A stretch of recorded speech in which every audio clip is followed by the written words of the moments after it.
Sa mas pinaigting na operasyon kontra kriminalidad, napasakamay na ng pulisya ang kinikilalang top 2 most wanted person sa lalawigan ng La Union sa isinagawang operasyon ng Balawan Municipal Police Station bilang lead unit.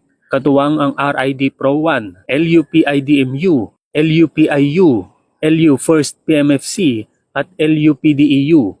Ang operasyon ay isinagawa sa Barangay Barakbak Este, Balawan, La Union, alinsunod sa warrant of arrest na nilagdaan ni Honorable Marita Bernales Balyuging, Presiding Judge, Regional Trial Court, 1st Judicial Region, Branch 34, Balawan, La Union, na nagresulta sa pagkakaaresto kay alias Jomar, 42 taong gulang, may asawa, isang STL agent, at residente ng Sinapangan Sur, Balawan, La Union, kaugnay sa kasong murder na walang kaukulang piyansa.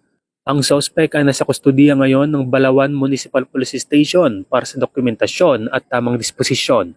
Ang tagumpay na ito ay nagpapatunay na sa bagong Pilipinas, walang puwang ang karahasan.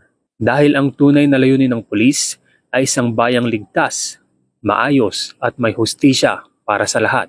Mula dito sa Ilocos Region, ako ang inyong PNN correspondent, Police Corporal Rafi Viloria, alagad ng batas, tagataguyod ng Balitang Pulis.